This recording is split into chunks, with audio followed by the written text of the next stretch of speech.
On today's episode of Bill and Frank's Guilt-Free Pleasures, we talk about a song that is quite literally bonkers. We finally get to talk about fractals. And Bill discusses his displeasure of a haircut. You're listening to our take on Crazy by Seal.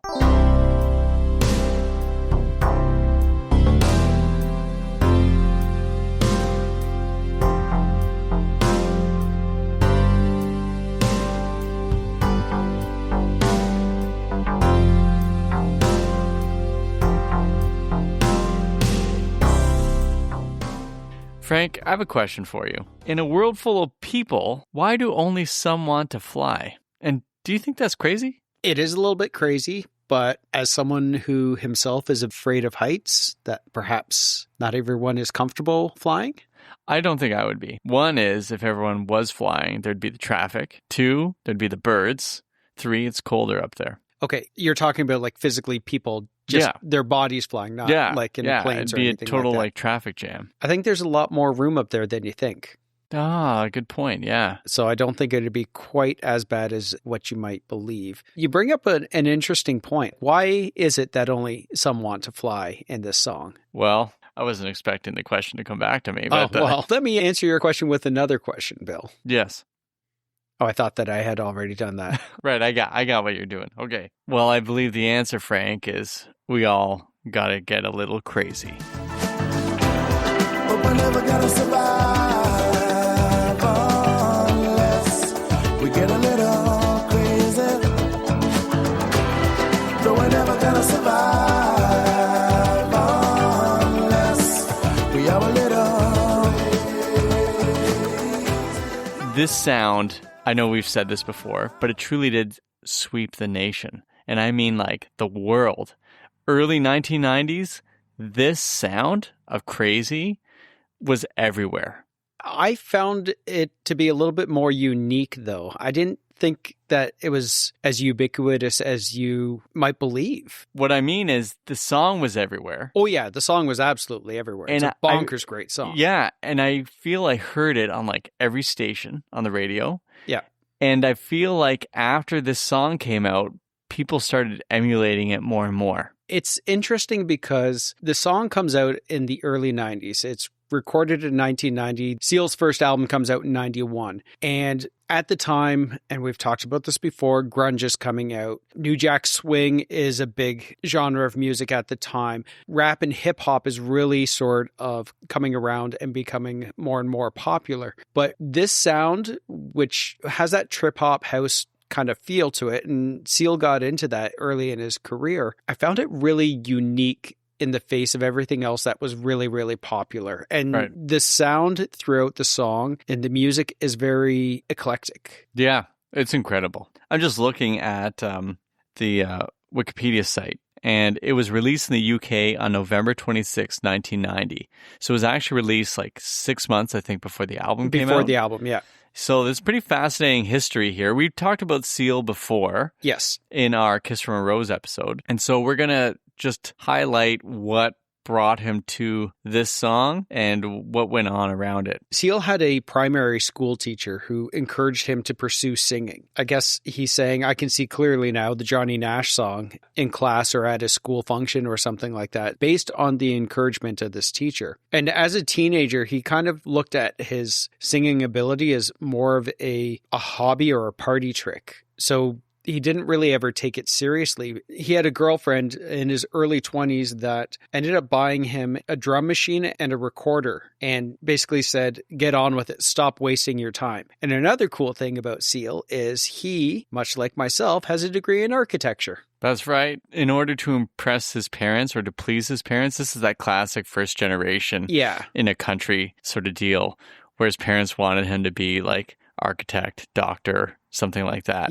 Music was not something that was okay. His parents are Nigerian, I believe, and they immigrated to England. Right, and so I think he and his 3 or 4 siblings were born in England, but the expectation, and this is often the case, is that they're going to be successful in the following ways. And so his father had passed away by the time he was making music. Mm-hmm. And I mean, he kind of hinted at, well, by then now, he was just going to follow his own sort of path. Yes, and he was in a band called Push. which had some notoriety around town. I guess they were primarily more or less a James Brown cover band. But they ended up touring in Asia, and they finished a tour in Tokyo, and the band all came back to England. But Seal decided, I'm going to do my own tour, not as a musician. I want to experience the culture, and spent another 6.5 months in Asia, just traveling around. Yeah, and I think Thailand was where he stayed for most of it. Yeah. Also, I wonder about how much money did he have on him? Where did he stay? Because this is Seal before Seal becomes, mega rich. Well, it's that sort of musician troubadour lifestyle, right? Where you're, doing what you need to do just to get by, and, you don't care about material possessions because the music is really what you love. And this is why I never made it as a musician, beyond the singing part and the not being able to count out when I played piano. But to be able to live life like that, I needed more security. Yeah, I like comfort. Yeah, podcasting is comfortable because we sit on these couches. And we haven't quit our jobs just to focus on the podcast, which also brings us comfort because That's right. This podcast has netted us $0. Actually, I think we're significantly in the hole because of it. We are, but don't worry, I'm going to write it off. I don't know what that means, actually. I think you need to start a business and able to write it off, so... Okay. Well, back to Seal Henry. Back to Seal Henry. Yes. Oh, yeah, because his name's Seal Henry. Right? Yeah, I don't think we talked about that in the other episode. Seal Henry Samuel. Yes. And so that's what he went by. I didn't realize Seal was actually in his name. Yeah, yep. So there you go. When he got back to England and spent time in London, this is when he was like proper broke. He was basically, I won't say squatting, but he was living in a flat that was probably not very healthy to live in, I'm guessing. Yeah, I think he's part of the rave scene, the house club scene. Yes. That I don't think they're called house clubs, are they? No. But the house or club scene, yes. Right. Not a clubhouse. No. There's no bacon or tomatoes or anything like that in this thing. Okay. So, he's part of that culture, and so I think they're more loosey-goosey, maybe, where they can stay. And he was really cool and good-looking as well, right? Well, yeah. We didn't talk about this before, but he's an imposing figure. He's 6'4". Well, so are you. You're an imposing figure. Yeah. But he had these great dreadlocks early on. And you can see them, obviously, in the video for this. And then in the first album, that was almost a trademark look for him. Yeah. And so while he's at wherever these clubs are, he's kind of meeting up with fairly famous people, right? Yeah, because he hands a demo tape to a DJ, Adamski, I think that's how you pronounce it. And they end up collaborating together. And Seal provides the lyrics to his song Killer, which ends up on Seal's album as well, a version of it. Right. But this song Killer with the Adamski guy actually goes to #1 in Europe, in a whole bunch of countries, including the UK. And Seal doesn't have a record deal yet. They tried to sign him to a really bad record deal, and he refused. And so he has a #1 song with this DJ. Yeah. And he's in the video and everything. And now people are courting him to get a production deal.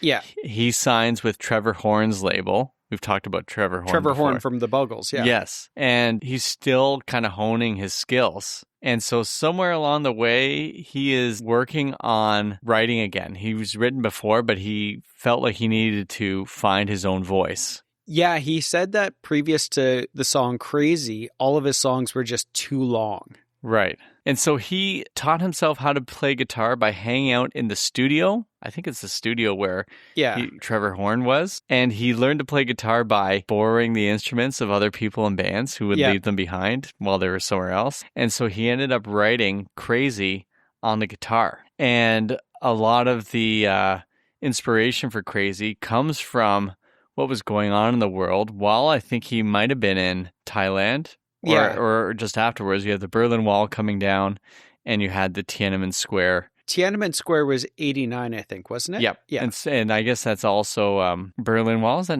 89 or 90? I think that's 90. Okay, but it was coming down. Yeah. He also mentioned in one interview the introduction of the fractal. The fractal had been discovered. Yeah. But I went on a big rabbit hole journey to find out about fractals, only to find out later that he also didn't say that it was invented then, but that they're becoming popular. They're popular, yes. Yeah. But my research on fractals will come up in this episode. Okay, perfect. Don't you worry. Yeah, great. Finally, we get to talk about math in this podcast.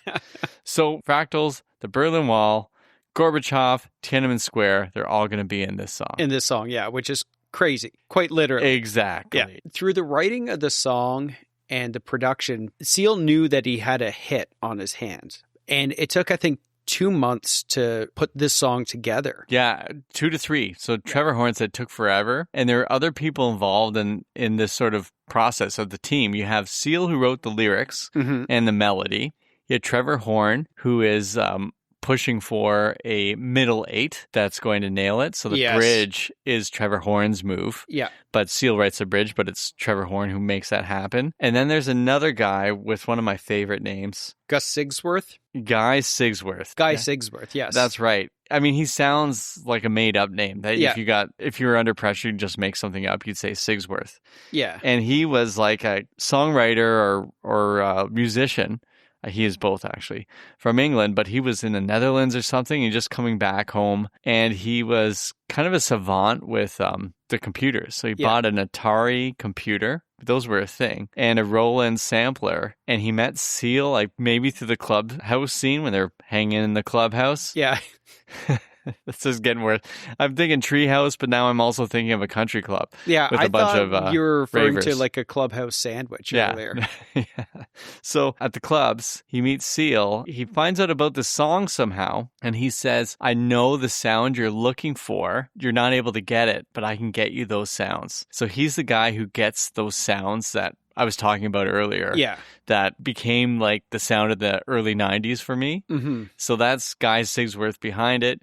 Trevor Horn is one of the greatest producers of all time because he did one of your favorite songs, Do They Know It's Christmas, if you remember. Oh, geez. Yeah, that's right. Exactly, yeah. And, of course, the Buggles and many, many other songs. Yes.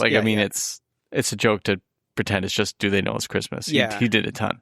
And the other thing that Guy Sigsworth and Trevor Horn really brought to the table was when Seal initially wrote this song, the title was actually called Bonkers.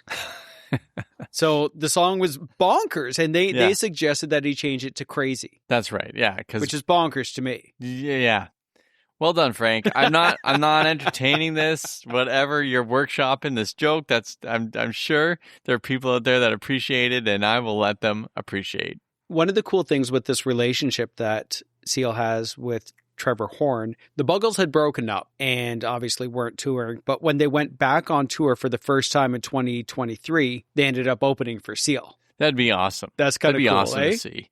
And we've talked about this before, but Seal is amazing. I forgot how great he was. Yeah. I wasn't really a huge fan in the 90s. I was kind of bored by his music, but revisiting it now, I take it back. This first album is amazing.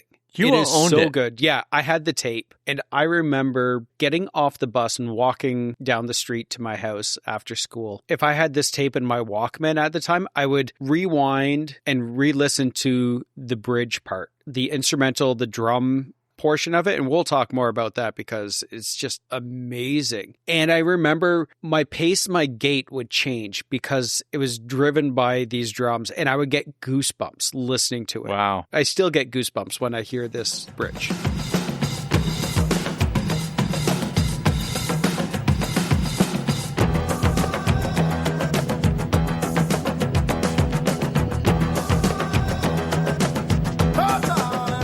Do you remember the first time you heard this song? I would have heard it on the radio, obviously, and I knew right away when I heard this song, this was an album that I needed to get. I remember the first time I heard it was when I was watching.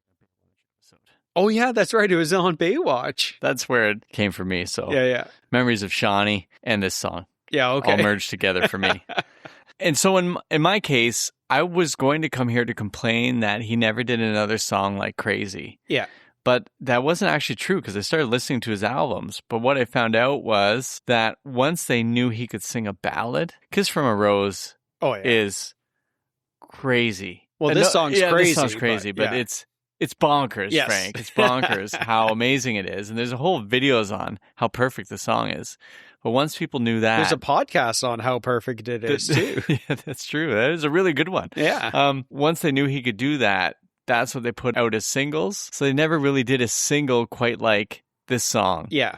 And so he did keep making songs like this. Mm-hmm. It just wasn't highlighted. It just wasn't. Yeah, exactly. But what a way to enter the music world. This is your introduction to the world? This song? Yes. Well, actually, technically, it would be Killer. You're a big fan of that song, too, yeah. right? Yeah. That and the next single, Future Love Paradise. Oh, great song. I did enjoy the album. I listened to it today, and I realized I got more to listen to now. Time to make my way through Seals 1 through 7. All right. Well, it's time to dive into the song? I think so, yes.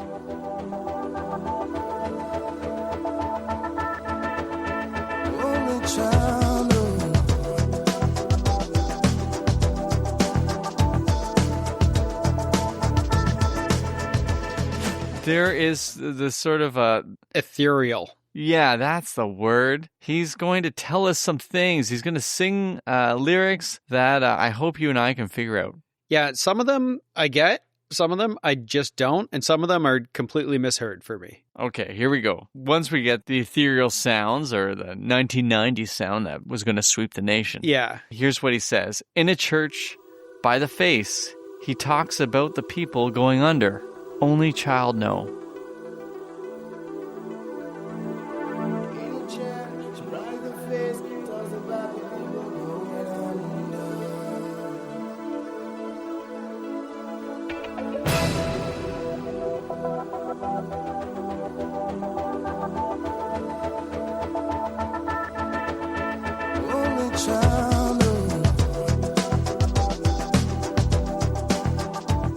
I have no idea what that's about. Yeah, and to be fair to Seal, he purposely didn't put the lyrics on the album. Yeah. He couldn't read them, and they asked him why, and he said, well, I'm not a lyricist. And so he's a big fan of Joni Mitchell, Bob Dylan, and Crosby, Stills, and Nash, and a whole bunch of others. And he was turned on to them by, the guy from The Clash who was in Big Audio Dynamite, Mickey Jones? Mick Jones, yeah. Mick Jones, yeah. I call him Mickey because we're close. But anyway, he said Joni Mitchell, of course, is his big hero, who he did actually collaborate with later. But he said, I'm not a lyricist yet. That's what he said when this album came out. Yeah. I'm not there yet. And he's not totally wrong, but this does sound great because he says the whole goal isn't so much having perfect lyrics. It's that the music is going to move you. Yeah. This is what he told the LA Times. And the music does move you. It does. And so in a church, by the face, he talks about the people going under. That's one part, because there's going to be a big space. Yeah. So who's the he? Maybe it's a pastor. I don't know. Yeah, who's the face? Or the priest. I thought was in a church by the faith, but right. Which that would make a little more sense. A little more sense, but... And then he says, only child know later. But I think he's going more Whitney Houston. He knows the children are his future. Oh, okay. And a lot of this is about the future, right? Yeah. Getting there. And it's this sort of positive vibe towards it. Yeah. And we're living in that future right now, Frank. Yeah, which is terrifying to me. Yeah. The future that is currently now is a dumpster fire. It's fantastically awful. Yeah.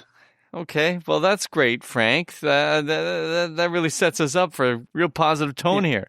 But the whole song is about social change, right? It's about seeing these big things that happened in the world and how people stood up and had to be a little bit crazy to make them happen. Totally. I mean, this is a time where if you looked at the man in the mirror, you know you could make a change, right? Yeah. Thanks, Michael. And there was so much hope for change. Like everything was going to happen. Yeah. This recession kind of threw things off for us here in North America, I think. I think at the beginning of every decade, there's this unbridled hope of this time it's going to be different. It's like New Year's Eve, except 10 times more, right? Yeah. So all this change and all the good things that are going to happen in the next decade, there's such high hopes for it. But sometimes it happens. Sometimes I suppose it doesn't. 2020, we had about 2.5 months. Then we had the coronavirus for 2 years. Yeah. That really stopped things. Yeah. Okay. Well, at least it didn't have that in the 90s. All right, here we go to verse 1 here, Frank. Let's get us back on track. Yep. A man decides after 70 years that what he goes there for is to unlock the door, while those around him criticize and sleep. And through a fractal on a breaking wall, I see you, my friend, and touch your face again. Miracles will happen as we trip. A man decides after 70 years that what he goes there for is to unlock the door. Well, those around him criticize and sleep.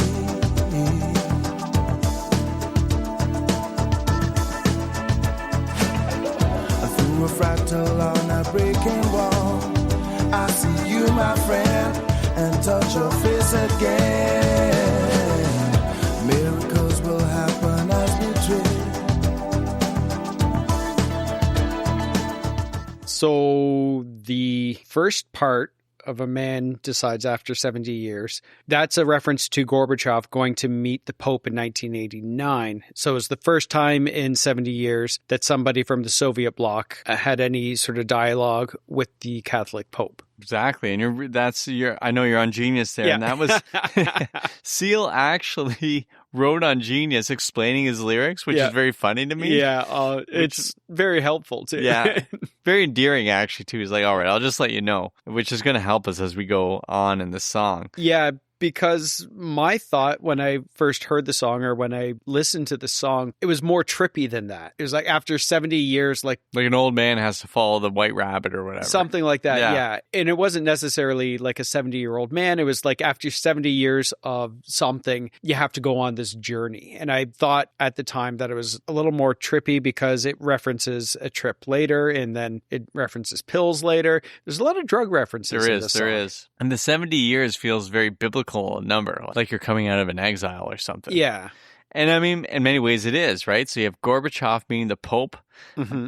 I was kind of curious, so I was trying to research on why he didn't go visit like the Orthodox Church, because they seem to be a lot closer. Yeah. But then I read about the communist influence on that, and that some of the priests or patriarchs were KGB agents. It was really depressing. But it turns out the visit to Pope wasn't one for his own spiritual care, but for diplomatic relations. Yeah. I said diplomatic like the bad guy in Lethal Weapon 2. And I don't mean to make Gorbachev like that guy. It is interesting because the Pope was Polish, right? Yeah. So that's Pope John Paul II.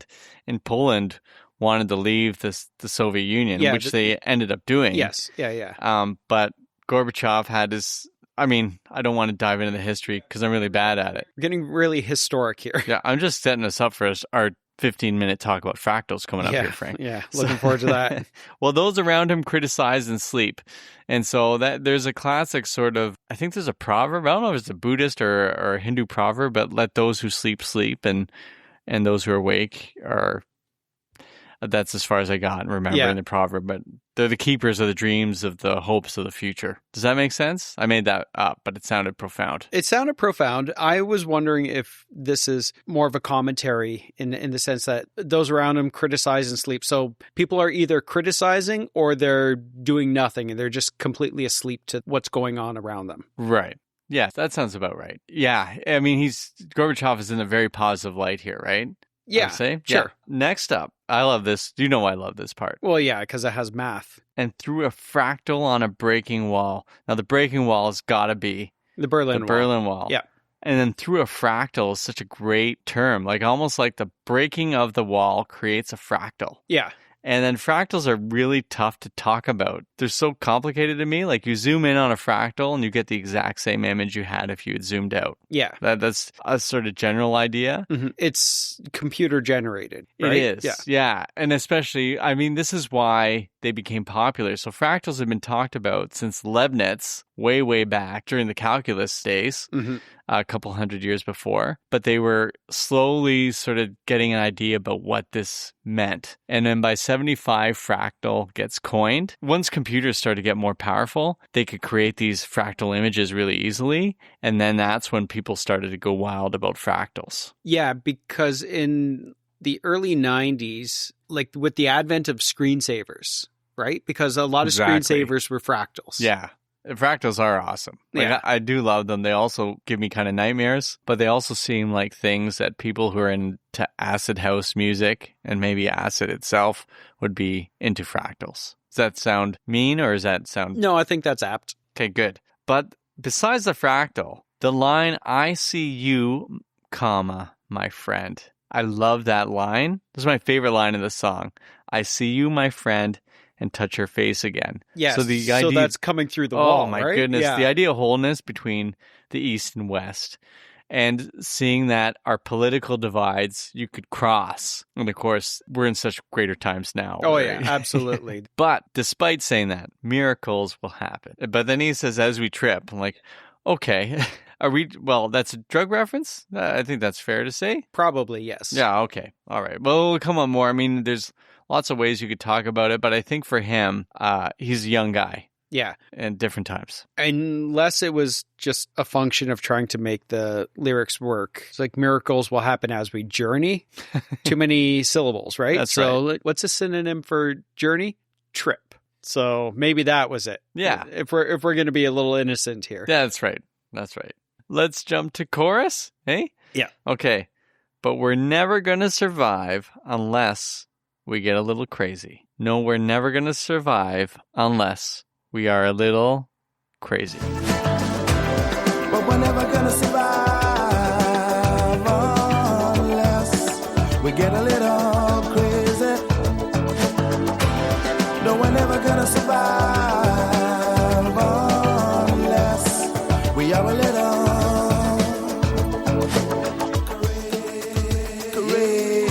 Yeah, and I like that because the idea of not just sitting by the status quo, going outside and doing things that are different.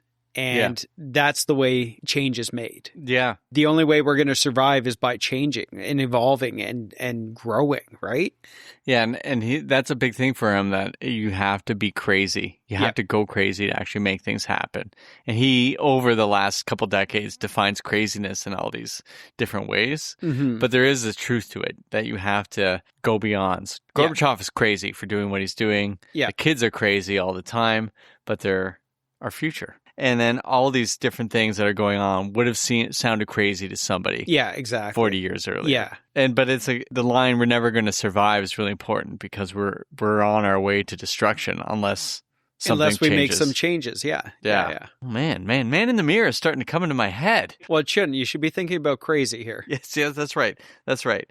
Also, I can't get Batman out of my head because I remember the scene where Michael Keaton meets the Joker, but he's Bruce Wayne. Yeah. And he says, do you want to go nuts? Yeah, but that's nuts. That's not crazy. That's right. That's different. Yeah, which was the other alternate title for this, but turned out nuts didn't have enough syllables in it. Yeah, that's my joke. You can't...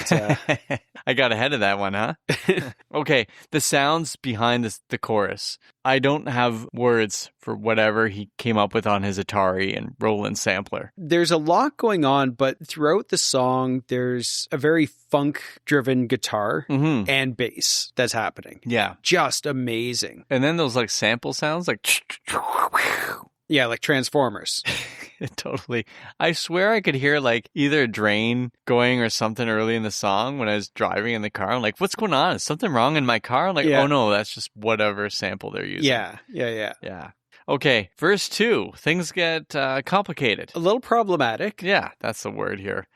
Crazy yellow people walking through my head. One of them's got a gun to shoot the other one. And yet together they were friends at school. Oh, get it.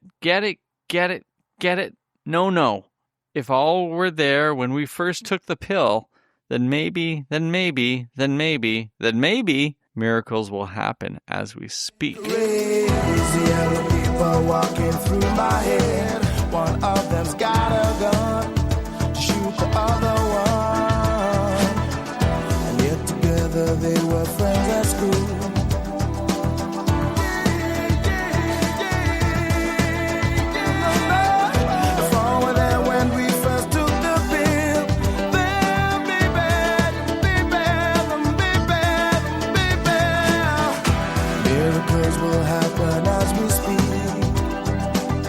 Yeah, the Tiananmen Square reference by saying crazy yellow people, I hadn't heard that racial slur since the 90s, early 90s. That never came up. And so when I read it, I'm like, well, that must mean something else in his head. I mean, he must not have known that using the term yellow could mean these other things. Now on Genius Lyrics, it's highlighted. Yeah. Right? And so we can see that it's an annotation. And then we see its seal. And he says, Tiananmen Square, it was the students against the soldiers. and it was soldiers against the students. Okay, I guess that's one way to put it. But I just can't believe he used that term for people. Like there's got to be another way of saying that. He also used the word crazy, which maybe, I don't want to say it, but I'm going to say it. Maybe it's sloppy lyricism to use the word crazy there when he says we got to get crazy. Oh, unless he's saying they're crazy because they're actually walking for democracy. Are you going to stop me from speaking? Or well, are you just let me... I have no idea where you're going with any of this here. No, but he says crazy yellow people walking through my head. Oh, sorry. I thought you were just referencing the chorus in the song here. But yeah, crazy yellow people. I don't know if Seal's really addressed that lyric before because I haven't found anything talking about it or if he still sings it. I don't know. I found it a little bit problematic. But yeah. Oh, me too. It's very odd to me. But the fact that he calls them crazy, but it's not a good crazy because he says one of them's got a gun to shoot the other one.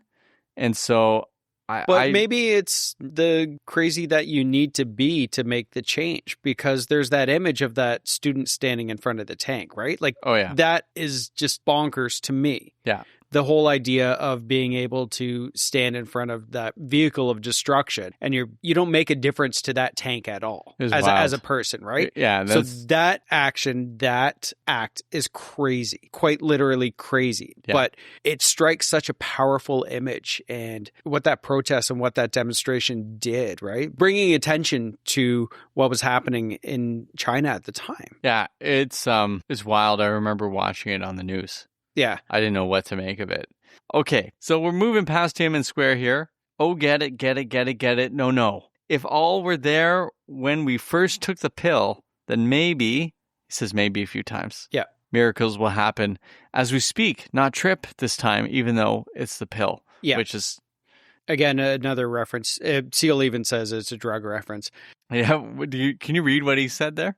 Seal said, it's a drug reference. If everyone would chill the F out, basically we would be capable of miraculous things. That does sound like someone who's at a club. Like, hey, man.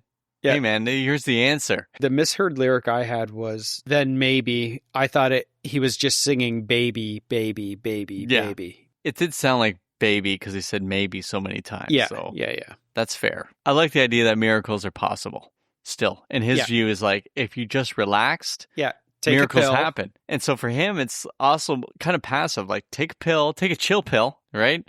And this is how I'm sidestepping the drug stuff. Take a chill pill, man.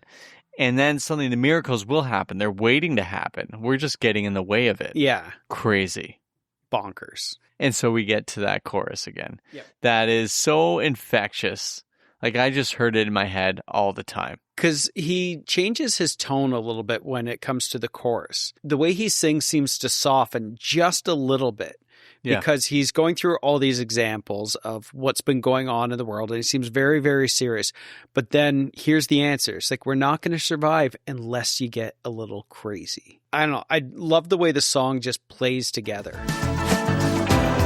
But we're never gonna survive unless we get a little crazy. No, we're never gonna survive unless we are a little crazy. No, we'll never survive unless we get a little big. I love how crazy comes in at the end, where it's a little crazy. Yeah. Right? And you hear the voice coming from somewhere else. Yeah. And it is very, very trippy, right? Like, I mean, Seal took a pill. Yeah. And now we get Trevor Horn's sort of contribution where he says, you need something here. And it's the bridge. Leading into that bridge, you have the lyrics and everything, but you have that amazing break with the drums. Right. And it starts off with kind of atmospheric lyrics or singing or chanting kind of a thing. And the drums are hitting, but then it breaks down into this amazing, drum breakdown. It is infectious.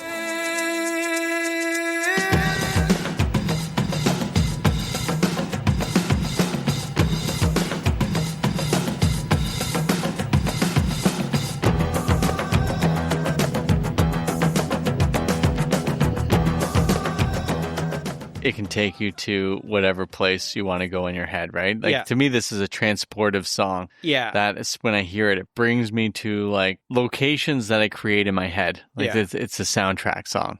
Yes. Yeah. And that brings us into that bridge, and you get a lot more of that funk guitar going on here. Oh, exactly. Yeah. Oh, darling, in a sky full of people, only some want to fly. Isn't that crazy? In a world full of people, only some want to fly. Isn't that crazy? In a heaven of people, there's only some who want to fly. Ain't that crazy? Oh, babe. Oh, darling, in a world full of people, there's only some want to fly. Isn't that crazy? Times 4. What? I don't want to say isn't that crazy 4 times, but okay. I'm 2 in. Yeah. Okay. Isn't that crazy? Isn't that crazy? Yeah, 4. There it is. There you go. Clean it up. In a sky full of people, only some want to fly. Isn't that crazy? In a world full of people, only some want to fly. Isn't that crazy? Crazy.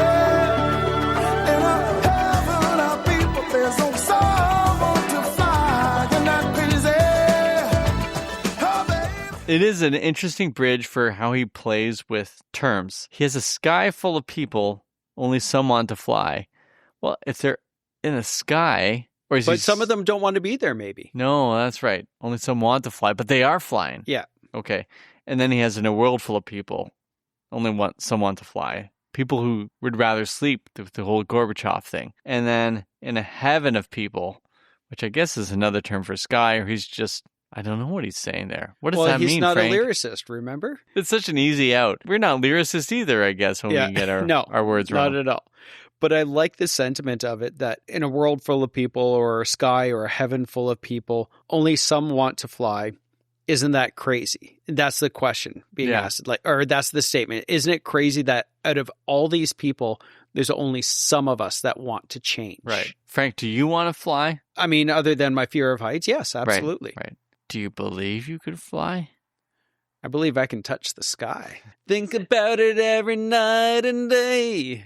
Wait, we can't do that, can we? We can't. Maybe I want to fly too, Frank. Yeah. Maybe I do after all. Well, I think change is important. Like I say, if we aren't changing, we're just stagnating. Yeah. And we're totally different than we were when we started this podcast. 100% we are. I'm talking about the beginning of this podcast we started hours ago. Yeah. Oh, I know. I was in a good mood back then. Now I'm just thinking about the edit and how long it's going to take me. One seamless edit for the people listening. Don't you worry. They don't know that we weren't flying. We were stumbling. Yeah. Okay. And then we get the outro chorus after this. And it's a song for me. It's a song I heard on the radio all the time. Yeah. And it just goes and goes. And it reminds us that the only way to survive is to get a little crazy. Yeah. Not too much, though. But it all starts with just a little bit. Oh, but we're never gonna survive unless we get a little crazy. But we're never gonna survive unless we are a little.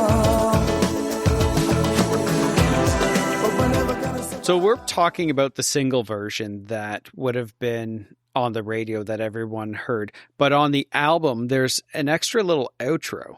Right. And I was just listening to the single version in preparation, so I completely forget about this outro. Right. But in this outro, there's a little bit more going on. Like, I prefer the single version. I feel it's a little more compact. Yeah. And then the album version, which is also on Seal's Greatest Hits and all that. Yeah. There's just more music breaks. It's a bit slower for me somehow.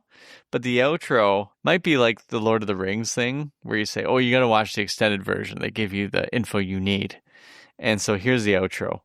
And then you see things the size of which you've never known before. They'll break it. Someday only child know. Them things, the size of which you've never known before someday. Yeah, he's not a lyricist. Not yet. But Kiss from a Rose is awesome. Oh, yeah. Absolutely it is. But here it's almost like the type of poetry that you kind of throw up on a wall in the way that... like a slam poetry. Like a Jackson Pollock painting. Yeah. Right, where it's like, no, you know what? You're going to hear words. You're going to make the meaning. Yeah. You, the listener.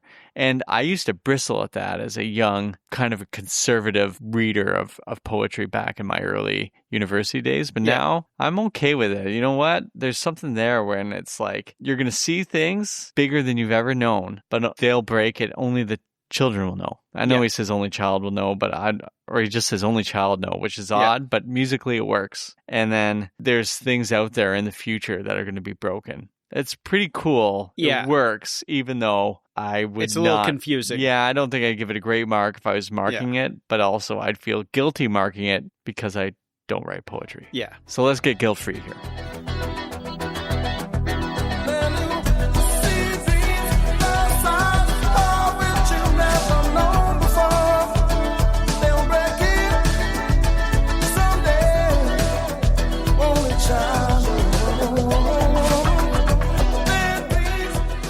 What do you think about that video? I loved the video. Seal had a really unique look. He was clad in leather, and this is not just for this video, but that was his look at the time. He had those dreadlocks, and by 94, his second album, he had completely shaved his head. Yeah, that's a bummer to me. I mean, he must have been losing his hair.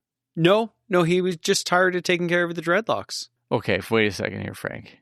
Am I to believe that Seal could grow that hair back right now? That's the way I understand it, yeah. Oh, that's not right. That was awesome hair. It was amazing. What a hair. look. Yeah. He was awesome. Yeah. You know what? The bald head look, though, is striking. He's a striking individual. He's so good looking, yeah, right? Oh, I know, right? The Seal 2 album cover, that's not like a cartoon. That's actually him, right? Yep. And then the next one where he looks like he's Nosferatu or something is all contorted. That was a human being, right? Oh, man. I think, yeah. Both terrifying, but also impressive. Yeah. He's such an impressive presence. He is, yes. And this video has multiple seals. Yeah, so the video itself is really, really trippy as well. 1990 or 91, when this comes out, I think it's 90 probably, to make this happen takes a ton of work. Yeah. It's not just easy AI stuff. The video is supposed to be very polarizing because there's Seal, and he's clad all in black, and everything around him is stark and white. Right. So it's a very black and white video without being black and white. Like, it's very intense. The colors that are there, how do I say it? It's black and white, but in color. Yes. That makes sense, right? Yeah. It's not like the dead black and white, but it's the live black and white. Yes, yeah. And then there's that dancer who's also a stand-up comedian, apparently. Yeah. I don't even know what to make of it, but it was a pretty wild scene. These are the music videos of the early 90s where, like his lyrics, they don't have to make total sense, but you see these sort of images. You make sense of them in your head. Mm-hmm.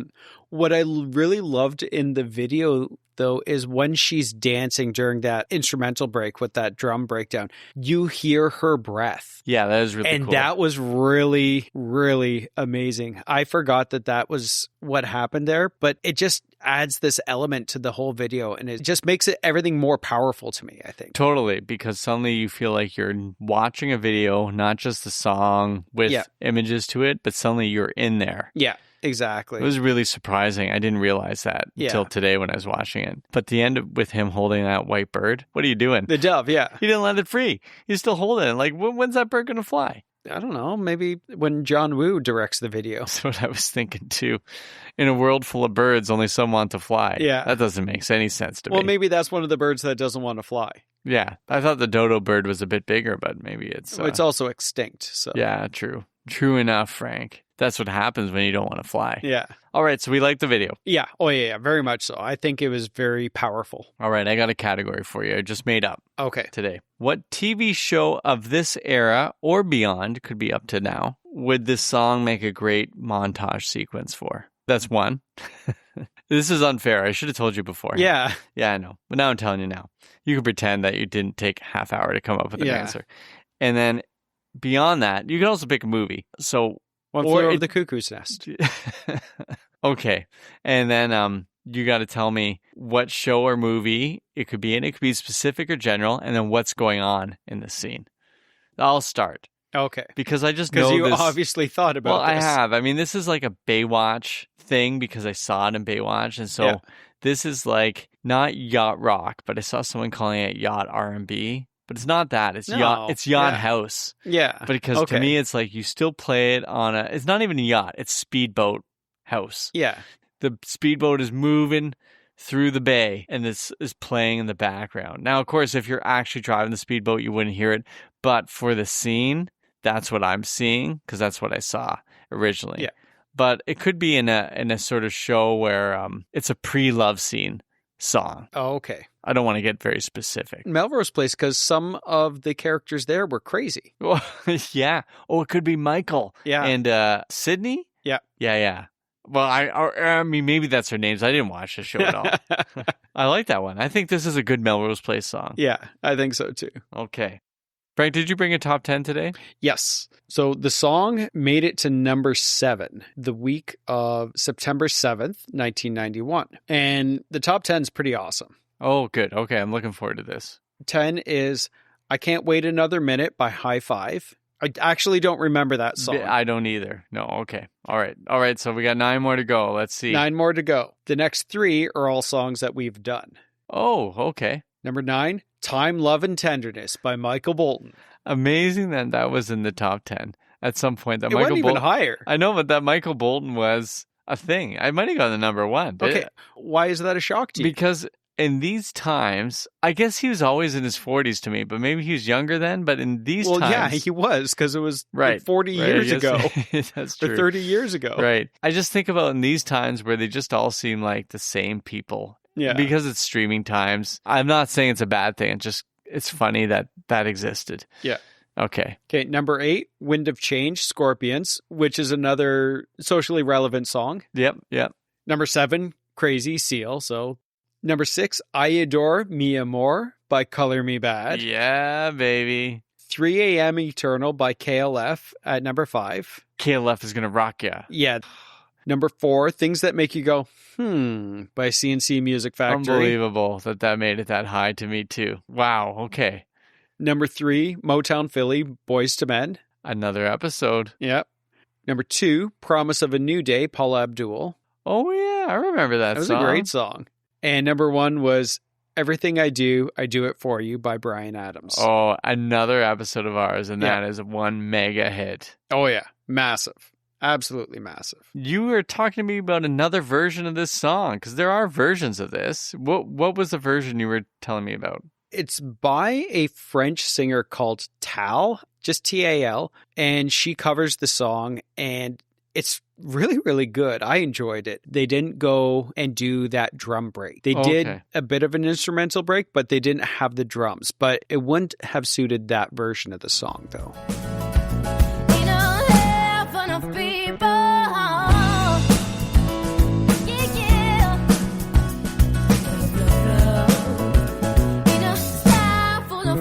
There's only someone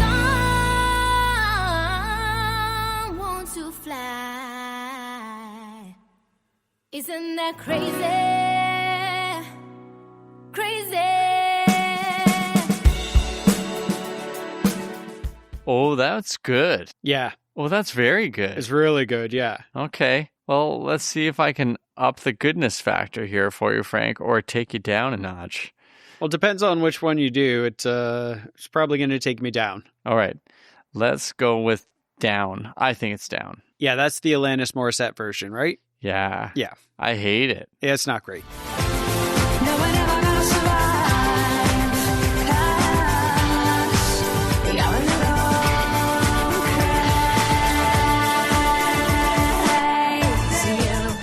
I like Alanis Morissette as a person, as a singer. Yeah. I despise this song.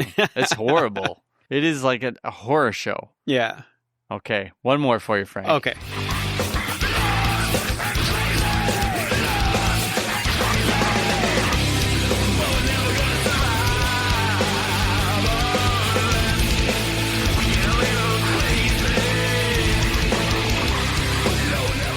Okay, I'm looking at the different versions. So that's either by Talisman or Mushroom Head. That's Mushroom Head's version. Okay. Yeah. Yeah. Not liking that one either. No. Okay, well, Tal, you've won the challenge, the crazy challenge. The crazy challenge. Next up, mixtape. Yes. Okay, I got one. My title, because I know you like titling them, yes, is Maybe These Are Drug Songs After All. Oh, okay. Okay. So I got a couple songs for you here and see what you think. En Vogue, Free Your Mind. hey man, what are they talking about in that song? Free your mind? I never thought that was a drug song. This is the whole joke of the whole entire thing. Next one, definitely a drug song. Fly Me to the Moon? Okay. Sugar Sugar by the Archies. Yeah. Okay. Gotcha. All right. Whatever, guys. Finally, Jackie Wilson's Higher and Higher. Okay. So my idea is that this would be like hypersensitive people trying to find drug songs. Oh, gotcha. Unlike Crazy, which is actually a drug song. Yeah. Oh, okay. My original list were actual drug songs, but they're just all by the Beatles. Not White Rabbit? I did have White Rabbit on there, but and the Beatles. Yeah. Okay. All right. My initial idea for my mixtape, it was just going to be called This Is Bonkers. All right. But I decided against that. And I have titled this mixtape Emotional Support Animals. Oh, I like it. So we start with Skinny Love by Birdie. What is that? Is that a song? Do I know it? Oh, okay. It's a cover. But, okay. Yeah. Oh, but by Birdie. Bon Iver. Skinny. Okay. No. Well, yeah, the song Skinny Love. Oh, yeah. Okay. All right. I'm there. Okay. I'm ready. Pounding by Doves. Oh, I see. They're all animals. Yes. Okay. Can I Believe You? Fleet Foxes. Yeah. Feel Good Inc. Gorillas. Yep. And I'm going to finish it with one of your favorites from this summer, Fly From Heaven by Toad the Wet Sprocket. I thought you were going Bloodhound Gang. No. Okay. Toad the Wet Sprocket. Yes, that was great. I was thinking about the term crazy. That's in a bunch of songs. Yeah. Right? My other mixtape had just the word crazy in it. But yeah. Well, that was going to be my other crazy songs. I think there's at least 3 I got in my head. Well, there's Crazy For You. Yeah, Patsy Cline. Yeah. Crazy by the Bare Naked Ladies, last song on Gordon. Aerosmith, Crazy. Yeah, there's a Britney Spears Crazy song, isn't there? Oh, right. Well, I should be. There's also that, what's that guy? I Think You're Crazy. Gnarls Barkley. Oh, Gnarls Barkley. Yeah. There's a lot of crazy songs. Yeah. Huh. Okay. Well, that was interesting. So there's that. Another crazy little fact is, and I know that you hate the song, but when Seal covered Fly Like an Eagle for the Space Jam soundtrack, he works the lyrics of Crazy into that song. Okay, I don't mind that. I love Steve Miller Band, but I hate Fly Like an Eagle. I don't understand why. It's boring to me. Oh, okay. I hate it. Okay. I like Steve Miller a lot, though. Yeah. Abracadabra. I wish they'd make it disappear. Oh, that's a great song.